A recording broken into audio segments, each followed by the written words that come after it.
Y luego les profesaré: nunca supe de ti, apártate de mí, hacedor de iniquidad.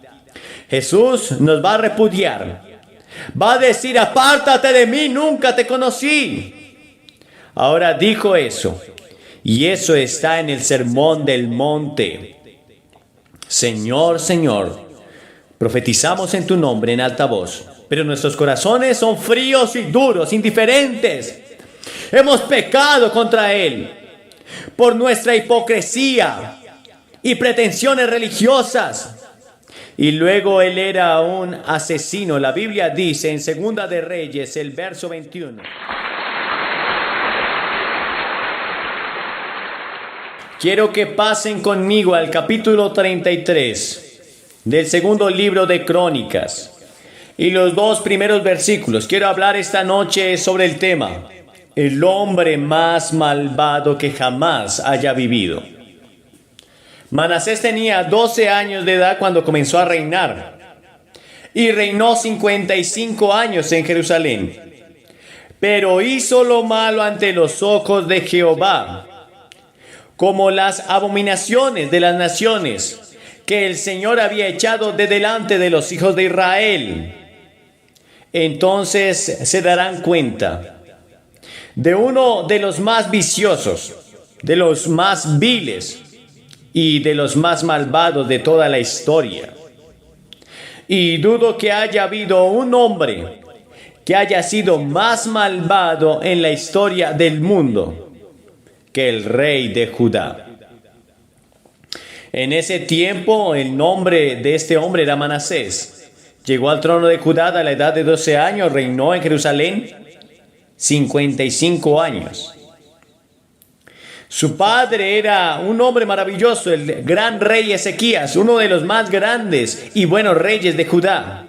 Ezequías había liderado una revolución política y social y moral en toda la nación. Y ahora viene su hijo. Y su hijo deshizo todo lo bueno que su padre había hecho y había logrado. Y esto pasa muchas veces, es cierto. Muchas veces los padres dejan una gran herencia espiritual y los hijos se alejan de ella. Y hay mucha gente aquí así esta noche. Tu padre y tu madre eran cristianos, siguieron a Cristo, fueron fieles en la iglesia, fueron leales a los preceptos de las enseñanzas de Cristo en su vida diaria. Pero has descuidado la iglesia, has descuidado a Dios, has rechazado a Cristo, viviendo solo para ti. Igual que Manasés, ese era el tipo de persona. Traicionó todo lo que su padre alguna vez dejó. Algunas de las cosas de las que era culpable. Él fue primero culpable de la idolatría. En todos los pecados de la Biblia, junto con la incredulidad, el pecado de la idolatría creo que es el peor de todos los pecados. Y él fue culpable de la idolatría. Y no solo él, sino que llevó a toda la nación a la idolatría. Todas las demás personas de la nación adoraban a ídolos. Y era Judá una parte central de Israel. Había sido conducida por la mano de Dios. El mismo pueblo escogido de Dios. Esa era la iglesia en el desierto. Pero adoraban a otros dioses hechos con manos.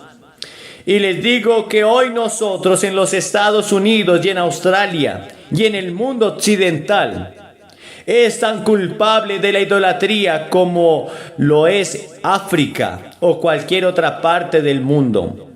Nuestros dioses ya no están hechos a mano.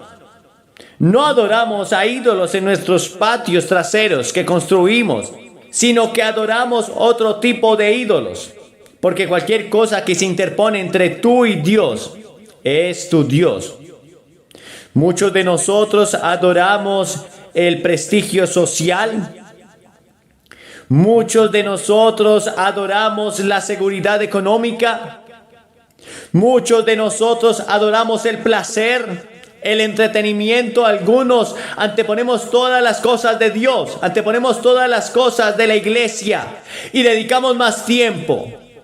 Leemos un periódico todos los días, la Biblia no. Pasamos más tiempo en el teatro que en la iglesia. Damos más a los cosméticos, al placer y al entretenimiento que a la iglesia. Gastamos más en juegos de azar que en la iglesia. Nosotros somos culpables de idolatría. Y luego él fue culpable de pretensión religiosa. La denuncia más mordaz que Jesús jamás tuvo se la dio a los hipócritas, la gente que dijo: te amamos, pero su corazón estaba lejos de él. La gente que fue al templo y adoró, pero no lo vieron durante la semana. Las personas que viven al pie de la letra de la ley, pero no la guardan. El espíritu de la ley de los hipócritas. Y Jesús dijo en el capítulo 7 del Evangelio de Mateo estas palabras: que me llaman Señor, Señor. Y están hablando sobre el día del juicio, el día del juicio. Muchos me dirán: Señor, Señor, ¿no profetizamos en tu nombre? ¿No testificamos en tu nombre? En el nombre de Cristo. Y en tu nombre echamos fuera demonios. Y en tu nombre hicimos muchas obras maravillosas. En tu nombre hemos construido grandes organizaciones. Y luego les profesaré: nunca supe de ti, apártate de mí, hacedor de iniquidad. Jesús nos va a repudiar, va a decir: apártate de mí, nunca te conocí. Ahora dijo eso, y eso está en el Sermón del Monte. Señor, Señor, profetizamos en tu nombre en alta voz, pero nuestros corazones son fríos y duros, indiferentes. Hemos pecado contra Él por nuestra hipocresía y pretensiones religiosas. Y luego Él era un asesino. La Biblia dice en Segunda de Reyes, el verso 21, que además Manasés derramó mucha sangre inocente hasta que llenó a Jerusalén de un extremo al otro. Piénsenlo. Había llenado a Jerusalén con sangre de un extremo al otro. ¡Qué hombre malvado! Y tú sabes lo que dice la tradición. No hay prueba bíblica, pero la tradición dice que él fue el que ejecutó al profeta Isaías. Lo ató de manos y de pies a un árbol y lo cortó a la mitad, lo aserró con una sierra, con un serrucho. ¡Qué hombre tan malvado! Merecía el infierno. Ese hombre merece el infierno. Él tomó a su propio hijo y lo quemó. Tomó pequeños bebés inocentes de sus madres, se los quitó y se los dio al gran dios Moloch, entre comillas. Un hombre malvado, vil. No había nada que podrían hacer por este hombre. La gente dice que no hay nada que hacer para gente así terrible. La Biblia habla de herir con la lengua. Puedes matar la reputación de otra persona. Cuando la Biblia dice que el cumplimiento de Cristo y el cumplimiento de toda la ley y los profetas es el amor. Dios es amor. Debemos amar a nuestro prójimo. Y la Escritura dice en 1 Corintios 13 que el amor no piensa el mal. Y cualquier hombre que tiene amor de Dios dentro de él y ha sido bautizado con el amor de Cristo, está produciendo el fruto del Espíritu Santo, que primero es el amor. Esa es la ley real según Santiago. Si tienes amor, no solo no vas a pensar mal, te van a quitar la lengua y te van a clavar en la cruz para que bendigas en vez de maldecir. Él era culpable. Él tenía traición. Él traicionó toda confianza. Él fue un traidor. Fue más allá de los pecados de otras naciones que Dios había borrado. Parecía tener una ambición impía de sobresalir en toda maldad. Pero cuidado, Manasés. La Biblia dice que Dios ha dicho que puedes estar seguro de que tu pecado te encontrará. Puedes continuar durante 5 años, 10, 20 o 30 años. Manasés, puedes continuar. Pero en algún lugar, en algún día te alcanzará tu maldad. Y te digo esta noche que si puedes cometer un pecado y salirte con la tuya, sí, puedes estar feliz y dejarlo. Pero ten cuidado, porque vas a estar de acuerdo conmigo de que un día tus pecados te alcanzarán. Puedes estar seguro que tu pecado te alcanzará. Dios también advierte: todo lo que el hombre sembrar, esto también segará. Lo puedes sembrar al viento, pero la Biblia dice que algún día cosecharás un torbellino. Esta Biblia nos dice que Él es el único Dios justo y que es capaz de airarse más allá de lo que cualquier cosa que podamos comprender, que odia el pecado. Dios odia la iniquidad, Dios odia la maldad. Y puede que hayas cambiado, podemos llamarlo como un buen negocio, podemos llamarlo estar al día, pero Dios lo llama pecado y dice que va a juzgar. Él dice que puedes estar seguro que tus pecados serán juzgados. Isaías dice que el impío irá de mal en peor. Eclesiastés 8 habla de un pecador que aunque haga mal 100 veces, pero al final no le irá bien. En otras palabras, puedes seguir adelante y pecar. Vive tu vida, vive tu propia vida a la manera que quieras. Vívelo, desprecia a Dios. Deja a Cristo fuera de tu vida. Vive como quieras. Te puede que te vaya bien 10, 20, 30 años, 40, 50 años. No te puede pasar nada. Y dices, bueno, ¿dónde está tu Dios? Me ha ido bien. Me va mejor. Estoy seguro. Puedo gastar más dinero. Estoy pasando lo mejor que nunca. Pero espera. Un día de justicia viene. Un día de retribución viene. Un día de juicio avanza. ¡Cuidado! Dios está mirando y está advirtiendo. Ten por seguro que tu pecado te encontrará. Un día los esqueletos que están escondidos en tu vida saldrán del closet. Un día la semilla empezará a brotar. Y Dios, que busca en los rincones más recónditos del corazón humano, Él sabe y ve y entiende tu pecado. Indica que Él juzgará, y entonces el juicio cayó no solo sobre Manasés, sino sobre toda Jerusalén. Y Dios dijo: tomaré a Jerusalén como un plato, y es un hombre que limpia el plato, así limpiaré a Jerusalén. Y permitió que el enemigo del norte avanzara contra Jerusalén y destruyó a Jerusalén y capturó al rey Manasés, el gran rey que dijo sobre su gran trono de oro, y fue quitado de su trono y arrastrado por las calles, por la nariz. Le pusieron una cadena a través de la nariz como un animal y lo condujeron por las calles, y la gente le escupió y lo odiaron y lo retuvieron y lo llevaron a 1500 millas de distancia a Babilonia y lo metieron en un calabozo. Y tú dices: lo merecen. Y si hubiera pasado a Melbourne y hubiera tomado a tus niños y a tus niñas, tus hijos, y hubiera matado y asesinado a tu familia, hubiera quemado las Biblias, quizás ustedes también lo hubieran hecho. La multitud lo escupió y lo odiaba y dijo: lo merece, debe ser ejecutado. Pero espera un minuto. Todavía no entiendes la misericordia de Dios. Dios es un Dios de justicia, pero también es un Dios de misericordia.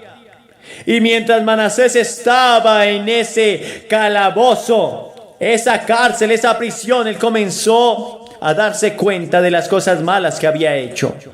Su conciencia comenzó a hablarle. El Espíritu Santo de Dios comenzó a trabajar en su alma. Y muchas veces los eventos que parecían trágicos en tu vida son permitidos por Dios para hablarte. La Biblia dice que la bondad de Dios debe llevarnos al arrepentimiento. Dios ha sido bueno contigo. La bondad de Dios debe llevarte a Jesucristo. Pero en lugar de llevarte a Cristo, aparentemente ha alejado a millones de personas de Cristo y siguieron el materialismo de nuestro tiempo. Y quizás Dios permita que el juicio venga sobre nosotros para llevarnos a la cruz en arrepentimiento y una súplica de perdón. Y Dios puede permitir eventos trágicos en tu vida. Él puede permitir cosas que no puedes entender. Parecía ser una tragedia por un momento. Y puede permitir ese momento de tu vida para que tú te vuelvas a Dios. Para que tú vuelvas tus ojos al Señor. Para que pienses en Dios. Piensa, ¿tú perdonarías a Manasés?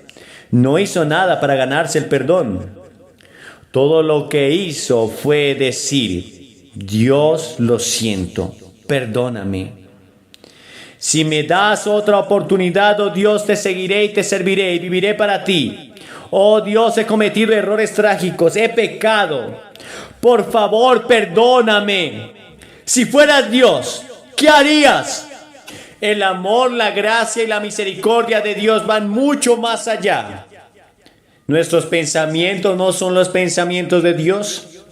Nuestros caminos no son los caminos de Dios. La gracia y la misericordia de Dios son tan grandes que aún hasta el hombre más malvado que ha pisado la tierra puede encontrar perdón y amor en él. Manasés se humilló y oró, afligió su espíritu, humilló su rostro ante su padre. A pesar de que había asesinado, a pesar de que había sido un idólatra, a pesar que era un incrédulo, que era un materialista y orgulloso, a pesar de que 55 años y muchos de ellos permaneció alejado de Dios y sus pecados lo alcanzaron, vino la tribulación, vino la paga de su pecado, pero en su momento de más tribulación, de angustia, porque el juicio de Dios vino sobre él, humilló su rostro, humilló su corazón, afligió su espíritu, y el Señor lo llevó de nuevo a Jerusalén, a su reino. Y la Biblia enseña en Ezequiel que el Señor Dios nuestro es misericordioso y clemente, grande en abundancia, en bondad y verdad y misericordia por millares. Él perdona la iniquidad, y la Biblia dice en Números 14 que Él es paciente y grande en misericordia y perdona la iniquidad y la transgresión. Lo dice en Segunda de Crónicas 30, clemente y misericordioso es el Señor tu Dios. Él no apartará su rostro de ti si regresas a Él y estás dispuesto a arrepentirte. Él está dispuesto a venir. Él envió a su Hijo a morir en la cruz por ti. Dios dice: lo haré y lo hago, porque perdonaré y tendré misericordia de ti. Y cuando ves a Cristo colgado en la cruz, veo el amor de Dios.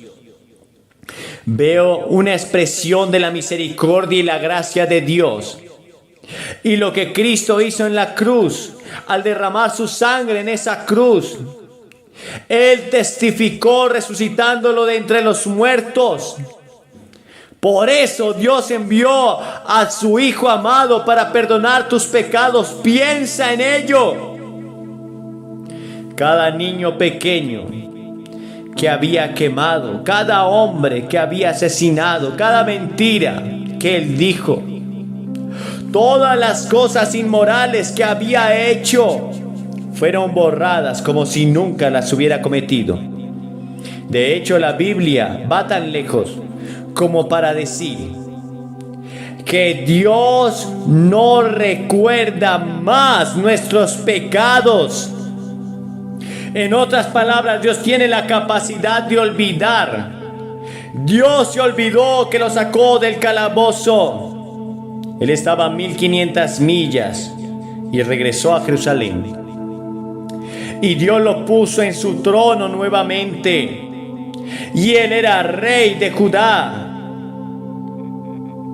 Y por el resto de su vida trató de cumplir e hizo todo lo que estaba en su poder para guardar la decisión que había tomado en ese calabozo.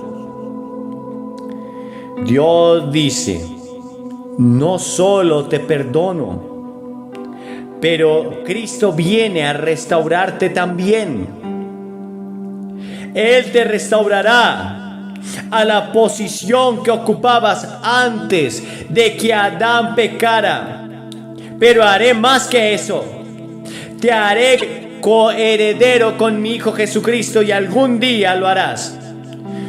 Vas a gobernar, vas a reinar con Él. Les daré paz y gozo en medio de un mundo turbulento aquí abajo, y podrán enfrentar sus problemas y dificultades y sufrimientos en la vida con una nueva paz y una nueva dinámica, un nuevo poder que nunca has conocido.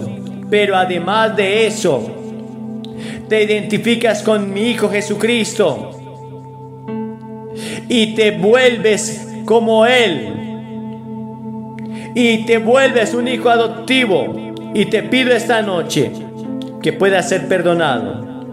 Si no estás seguro de que tus pecados son perdonados y que vas a ir al cielo, y están dispuestos a recibir la misericordia de Dios, les voy a pedir que vengan a asientos de ustedes y se levanten de su asiento ahora mismo y vengan esta noche y digan: quiero el perdón de mis pecados. Quiero que Cristo en su misericordia y su amor gobierne en mi vida. Me arrepiento de mis pecados y los recibo como mi Señor y Salvador. Y el Espíritu de Dios que está hablando esta noche te va a llevar de ese mal camino a obedecer a Cristo. Yo te invito a que te levantes en esta hora y vengas a Cristo en esta noche. Que el Espíritu Santo te dé la capacidad de amarle, de buscarle. Sí, no había hombre tan malvado como Manasés, pero encontró el perdón de Dios. No había hombre tan pecador, un asesino, un idólatra, un incrédulo, pero se arrepintió cuando vino la prueba y el juicio de Dios sobre él, y encontró la salida en el perdón y la humillación hacia Cristo. Yo te invito a que vengas esta noche. Recibe a Cristo como tu Salvador y toda tu vida será restaurada. Levántate de tu silla y ven a este lugar. Te estaremos esperando. Si este mensaje ha tocado tu corazón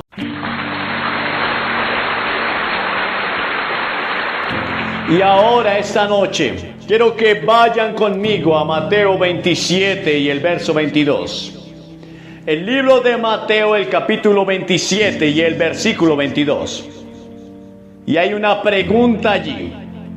Pilato les dijo: ¿qué pues haré de Jesús, llamado el Cristo?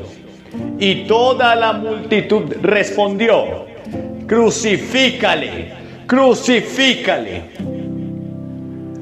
En el vaivén de la vida me encuentro hoy ante ustedes con un mensaje que considero crucial para esta generación y las que seguirán. En tiempos de incertidumbre y desorientación, es imperativo abordar las preguntas fundamentales que resuenan en los corazones de los jóvenes, tales como: ¿quién soy yo? ¿Cuál es el propósito de la vida? ¿De dónde vengo y a dónde voy? Y observo una crisis de identidad entre los estudiantes de hoy. Una búsqueda de respuestas que a menudo se ve frustrada en un mundo lleno de distracciones y desafíos. Quiero decirles con toda sinceridad que desde mi perspectiva la Biblia contiene respuestas directas a estas y profundas filosofías.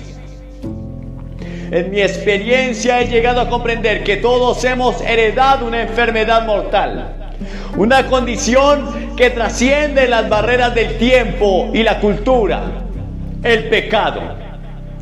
No es mi intención condenar, sino señalar la realidad de nuestra necesidad de cura. Y ahí es donde entra en el juego Jesucristo.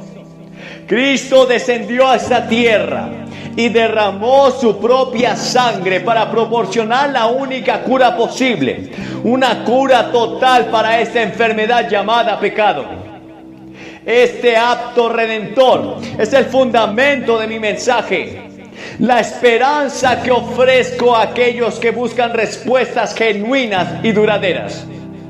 Has observado que en la búsqueda del placer, algunos encuentran momentáneamente satisfacción en el pecado, pero la verdad es que ese placer es efímero, dejando tras sí amargura y destrucción.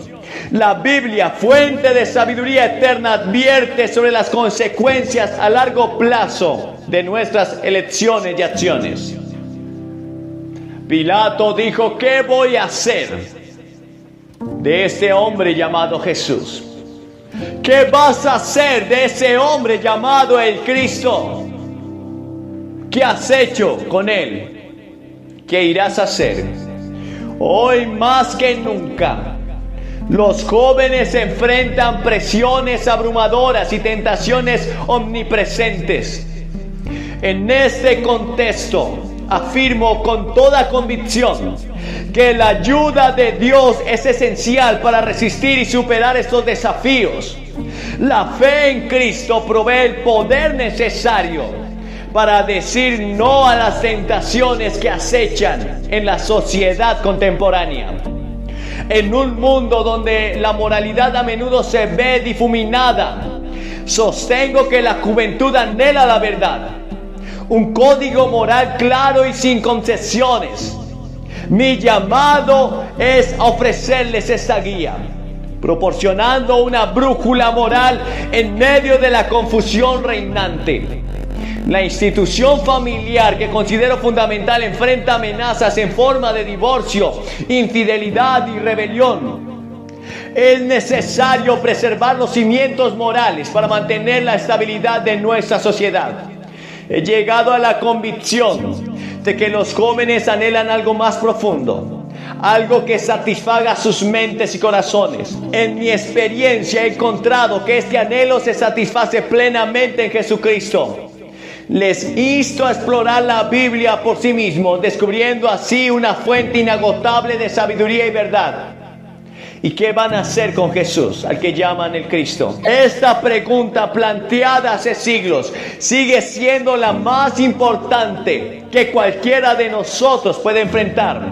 Y ahora quiero adentrarme en 3 puntos fundamentales que considero esenciales en la búsqueda de significado y propósito en esta vida.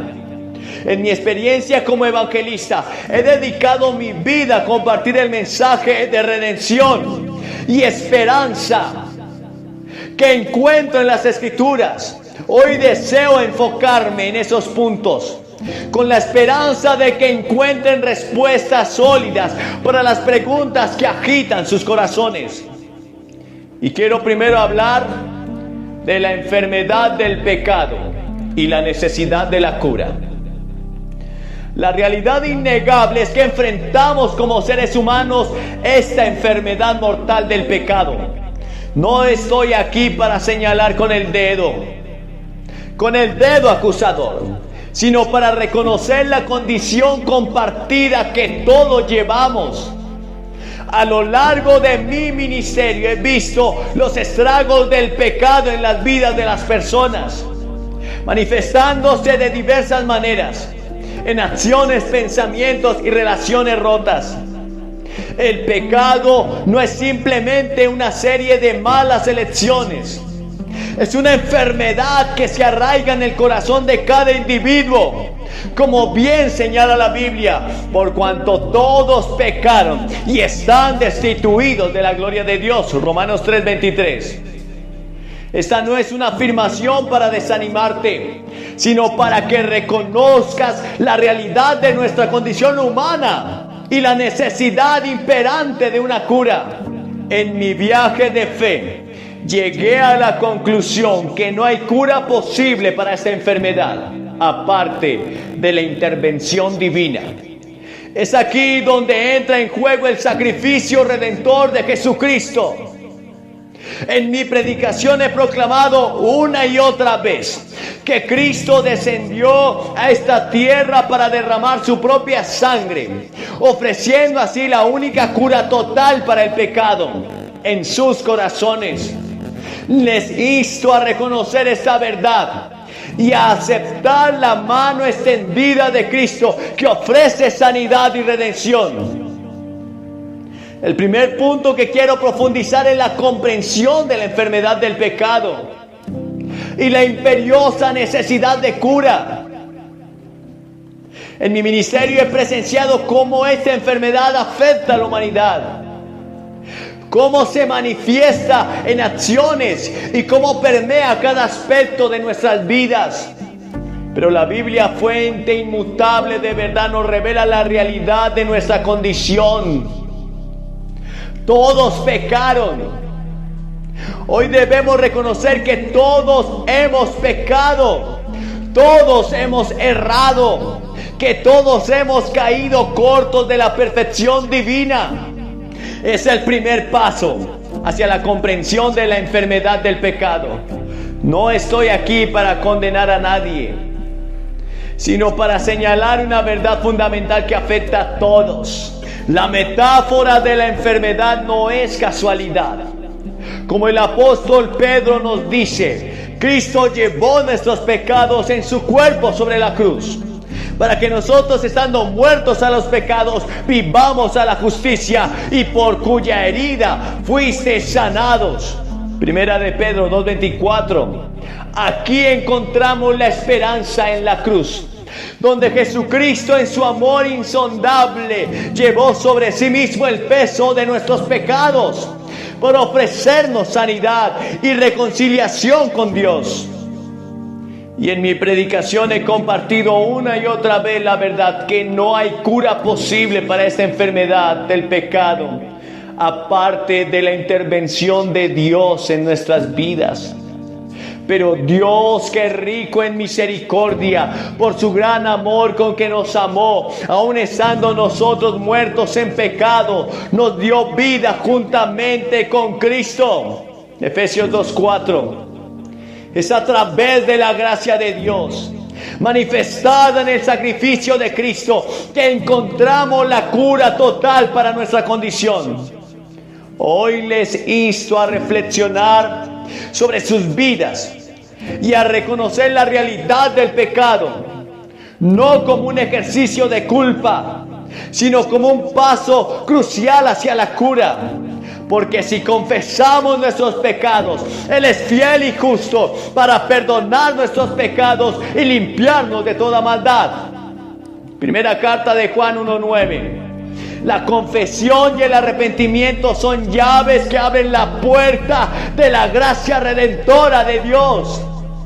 Jesucristo no solo ofrece perdón, sino también transformación. De modo que si alguno está en Cristo, nueva criatura es. Las cosas viejas pasaron, he aquí todas son hechas nuevas. Segunda de Corintios 5:17. Esta transformación es el proceso de cura de Dios. Él desea realizar en nuestras vidas, llevándonos de la esclavitud del pecado a la libertad y la plenitud en Cristo. En resumen, la enfermedad del pecado es una realidad que afecta a todos. Pero la buena noticia es que la cura está disponible en Jesucristo a través de la confesión, del arrepentimiento, del creer que Cristo murió y resucitó por nosotros, y la fe en el sacrificio redentor en Cristo en la cruz nos libra de esta enfermedad. Podemos experimentar la sanidad y la renovación que solo Dios puede ofrecer. Los animo a acercarse a Él con corazones abiertos, listos para recibir la cura que solo viene a través de la gracia abundante de nuestro Señor Jesucristo. Pero luego, el segundo punto, quiero sumergirlos en el engaño del placer temporal y la búsqueda de la verdadera satisfacción. En mi extensa experiencia como evangelista, he visto cómo la sociedad moderna a menudo busca placer momentáneo, confiando en que éste llenará el vacío existencial. Sin embargo, la Biblia nos advierte sobre lo efímero de estos placeres y nos señala hacia una fuente de satisfacción duradera. Las Escrituras nos dicen que hay placer en el pecado, Hebreos 11:25. Pero sin embargo es por corto tiempo. No niego que el pecado pueda proporcionar una sensación de placer temporal, pero quiero advertirles sobre la ilusión que conlleva. Mi deseo es que entiendan que aunque puede haber deleite momentáneo, este placer se desvanece rápidamente, dejando tras sí una sensación de vacío, de fracaso, de anhelo, de angustia, de dolor, porque la paga del pecado es la muerte, y ese pecado te encontrará. En mi ministerio he encontrado que muchos caen en la trampa de buscar satisfacción en placeres mundanos, solo para descubrir que la alegría que ofrecen es efímera. La verdadera satisfacción, según las Escrituras, se encuentra en una relación transformadora con Cristo. Él nos ofrece una alegría que va más allá de las circunstancias temporales y que perdura incluso en medio de las pruebas. Permítame compartir con usted una ilustración para dar vida a este punto. Imaginen a un viajero sediento en el desierto. En su búsqueda de alivio, encuentra un oasis temporal que ofrece agua refrescante. Sin embargo, este oasis es efímero y el agua se está agotando en él y la sed regresa. En contraste, Cristo es la fuente inagotable de agua de vida que sacia nuestra sed espiritual de manera duradera. Como dijo Jesús a la mujer samaritana: el que beba del agua que yo le daré no tendrá sed jamás, sino que el agua que yo le daré será en él una fuente de agua que salta para vida eterna. Juan 4:14. Las distracciones y placeres del mundo pueden brindar momentos de satisfacción, pero la verdadera alegría se encuentra en una relación íntima con Cristo. El apóstol Pablo lo expresó de manera impactante cuando dijo: porque el reino de Dios no consiste en comida ni bebida, sino en justicia, paz y gozo en el Espíritu Santo. Romanos 14:17. Aquí nos revela que la verdadera satisfacción no se encuentra en las cosas temporales, sino en las realidades eternas que Cristo nos ofrece. En la búsqueda temporal del pecado, la reflexión sobre sus propias experiencias. ¿Cuántas veces ha buscado satisfacción en cosas que a la larga no le trajeron plenitud, la plenitud que usted esperaba? La invitación de la Escritura es a dirigir nuestras vidas hacia el gozo perdurable que se encuentra en Cristo. En conclusión, amigos, la conclusión es que debemos reconocer la sed de satisfacción que todos compartimos. Sin embargo, yo les insto a no dejarse engañar por el placer temporal, sino a buscar la verdadera alegría que solo se encuentra en una relación con Jesucristo. Que nuestras vidas reflejen la sabiduría de buscar la satisfacción duradera en lugar de caer en las trampas del placer momentáneo. Que el gozo perdurable de conocer a Cristo llene sus corazones y les guíe hacia una vida plena y significativa. Pero luego, el tercer punto, deseo dirigirnos hacia la necesidad de orientación moral y espiritual en un mundo desorientado y decadente. En todos estos años he observado con pesar cómo la brújula moral de la sociedad ha perdido el norte. dejando a las generaciones jóvenes y aquellos que buscan un propósito en la vida en medio de la confusión y la falta de dirección.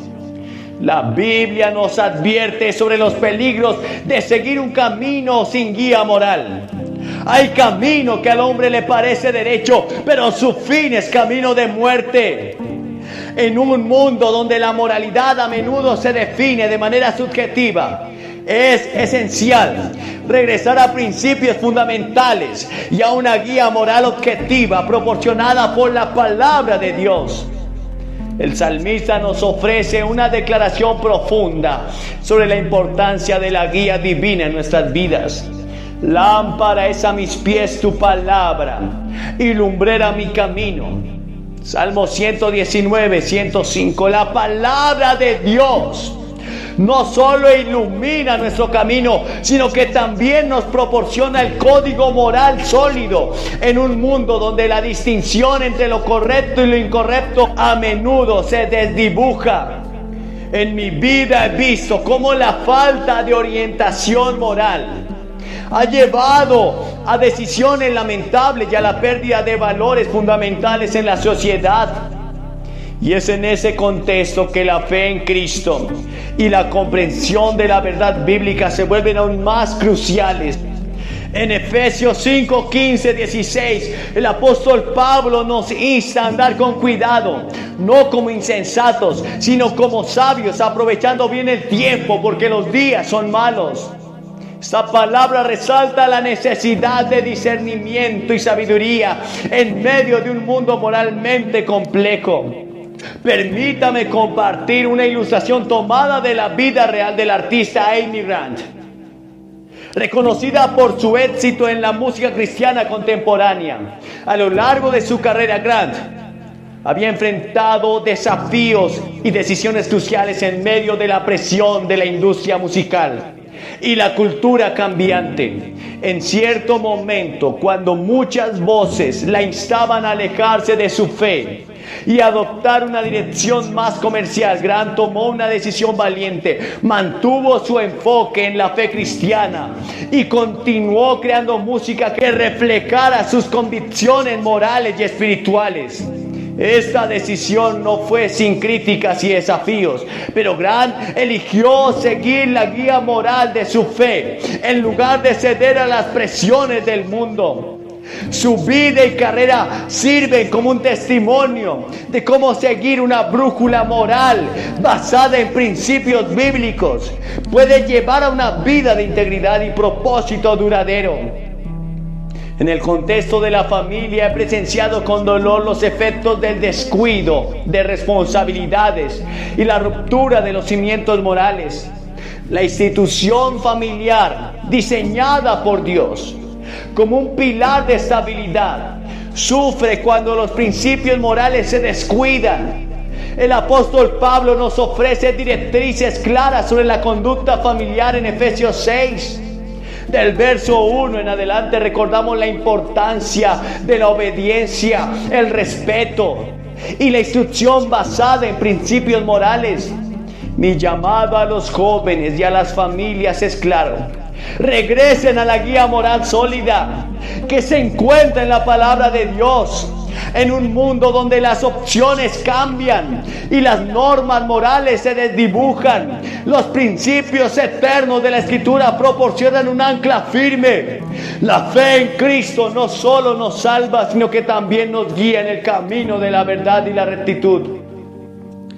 Mientras nos sumergimos en estas reflexiones sobre la enfermedad del pecado, el engaño del placer temporal y la necesidad de orientación moral, no puedo evitar recordar una pregunta que resuena a lo largo de la historia y que de alguna manera refleja en cada uno de nosotros nuestra necesidad. ¿Y qué voy a hacer con Jesús llamado el Cristo? ¿Y qué vas a hacer con Jesús llamado el Cristo?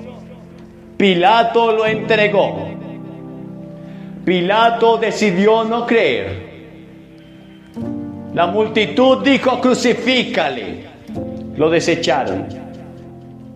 Esta pregunta formulada por el gobernador romano hace más de 2000 años, sigue siendo tan relevante hoy como lo fue entonces. Es una pregunta que cada persona debe enfrentar en algún momento de su vida, y especialmente crucial para los jóvenes que se encuentran en esta cruzada hoy.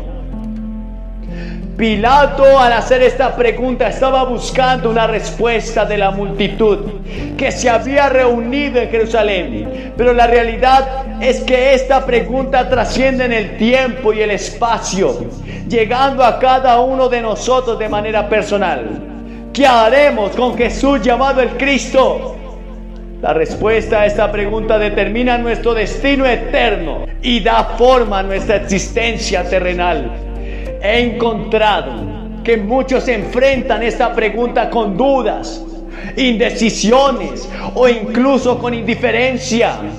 Sin embargo, les insto a considerar la gravedad de esta cuestión. Jesucristo no es simplemente una figura histórica. Él es el Salvador que ofrece la cura para la enfermedad del pecado, la satisfacción genuina en medio del placer temporal y la guía moral inefable en un mundo desorientado.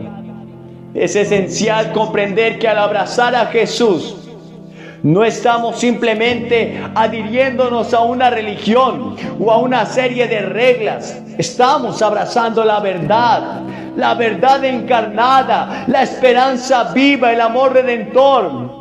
En el pasaje bíblico de Juan 14:6, Jesús declara: yo soy el camino y la verdad y la vida, y nadie va al Padre sino por mí. Y aquí Jesús nos presenta como la única senda que nos lleva a Dios, la única verdad que nos libera y la fuente de vida que trasciende la existencia temporal es Él mismo. La pregunta de Pilato nos confronta con la realidad de que no podemos permanecer neutrales o indiferentes ante la figura de Jesucristo. Su impacto en la historia y en la vida de las personas es innegable. Jesús no nos permite mantener una posición neutral. Él exige una respuesta. Él exige una decisión personal.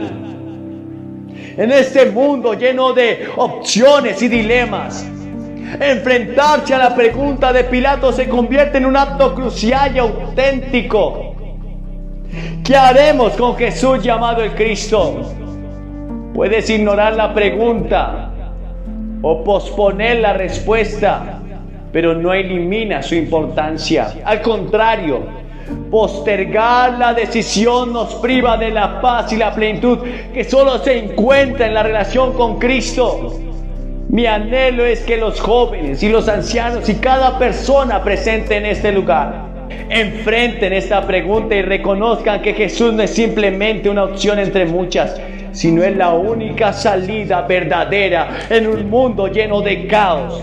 Y Él ofrece la cura para la enfermedad del pecado que aqueja a la humanidad. Su gracia supera cualquier placer temporal que el mundo pueda ofrecer y proporciona una orientación moral y espiritual que trasciende la confusión de nuestro tiempo. Permítame compartir solo una experiencia más de la vida real para enfatizar este punto. Imaginen a una persona perdida en medio de un bosque oscuro y desconocido. Aunque el sendero está lleno de opciones, solo hay una senda que conduce a la salida. De manera similar, en este mundo de opciones y desafíos, solo Cristo es la senda que nos lleva a la verdadera libertad y plenitud. En última instancia, la decisión que tomemos con respecto a Jesús determinará nuestro destino eterno. La pregunta de Pilato, que resuena a través de las edades, nos insta a reflexionar sobre la relevancia personal de Cristo en nuestras vidas. ¿Lo aceptaremos como nuestro Salvador y Señor o lo regalaremos a un segundo plano como hizo Pilato? Los insto a no posponer esta decisión crucial. Jesús no solo es la respuesta a la pregunta de Pilato, sino que es la respuesta a las profundas inquietudes de nuestros corazones que cada joven al enfrentar esta pregunta pueda decir con convicción y fe: haré con Jesús, llamado el Cristo, lo que Él me llame a hacer. En esta decisión encontrará no solo la salvación eterna, sino también la plenitud y la dirección que anhelan sus vidas. Que la verdad de Cristo ilumine sus corazones y los guíe hacia una relación transformadora que trascienda la eternidad. Permítanme que les comparta una historia impactante de mi experiencia como evangelista. Una historia que destaca la importancia de la decisión que cada uno de nosotros enfrenta al respecto con Jesucristo. En cierta ocasión, sentí fuerte en mi corazón la convicción de que el Espíritu Santo de Dios me estaba guiando a predicar el mensaje de salvación a alguien que muchos consideraban inalcanzable. Esta persona era Marilyn Monroe, una figura icónica del mundo del entretenimiento. La fama y el glamour la envolvían. Pero en medio de todo esto, había un vacío que ninguna cantidad de éxito podía llenar. Decidí acercarme a Marilyn con el amor de Cristo, llevando el mensaje de esperanza y de redención que tanto necesitaba. Sin embargo, su respuesta fue contundente. Me miró fijamente y me dijo: yo no necesito a su Jesús. Aunque sus palabras fueron un rechazo claro en ese momento, no podía dejar de sentir compasión por alguien atrapado en las trampas de la fama y la soledad. Lo que sucedió a continuación es un recordatorio impactante de la fragilidad de la vida y la urgencia de tomar decisiones eternas. Apenas una semana después de nuestro encuentro, Marilyn Monroe fue hallada muerta. Las circunstancias de su fallecimiento han sido objeto de especulación y misterio.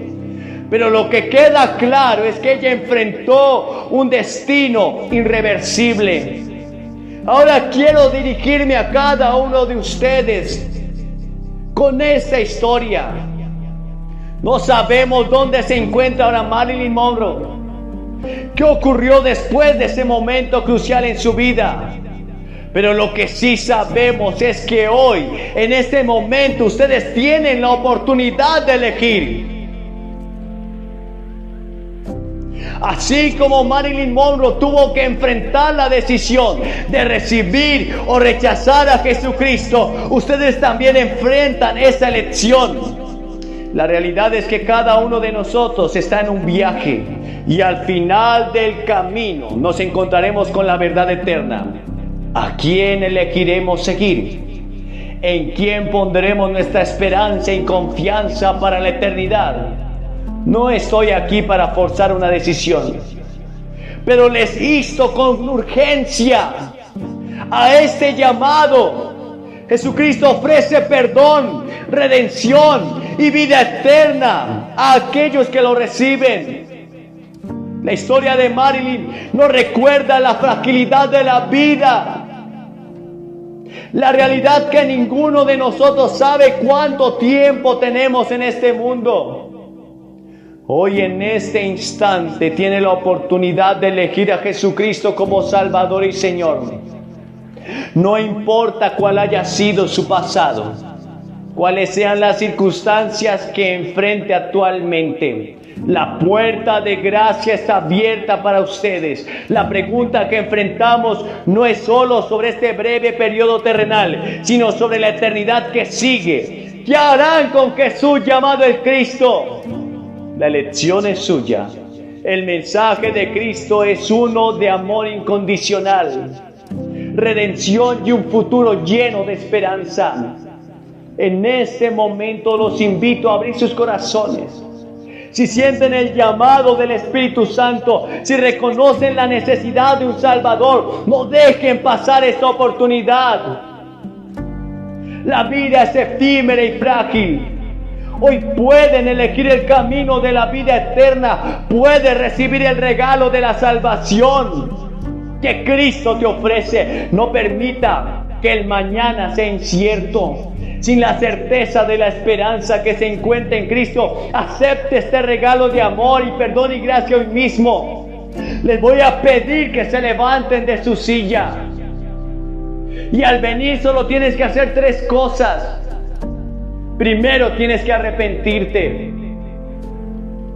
Y arrepentimiento significa cambiar de dirección. Significa que estás dispuesto a abandonar el pecado. Y aceptas que te has equivocado y que eres un pecador. Que te has encargado de tu vida, pero quizás ha sido un fracaso.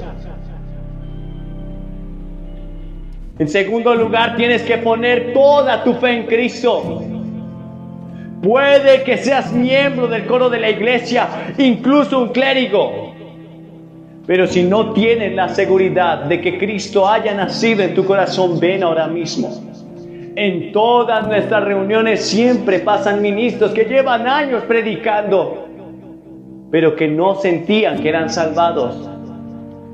Pones tu fe en Cristo, tu confianza, toda tu fe solamente en el Salvador y en su sacrificio por ti en la cruz.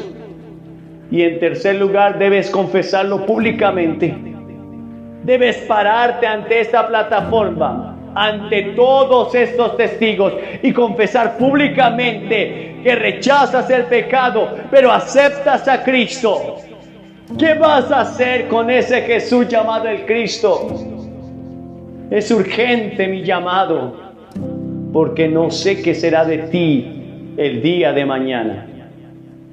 Te levantas y vienes ante esta plataforma y oraremos por ti. Te daremos algo de literatura y luego podrás volver. Y a ustedes que están viendo este video, en cualquier parte, quizás estás en un bar, en un motel, quizás estás drogándote o alcoholizándote, no importa la condición, Jesucristo te ama y te dice: ¿qué vas a hacer conmigo? Puedes aceptarlo ahora mismo en el lugar que estés y Él vendrá a salvarte, te dará un destino nuevo, tu vida cambiará. Solamente recíbelo. Esta es la hora de tu salvación y el momento de tu encuentro con Dios. En el nombre de Jesús.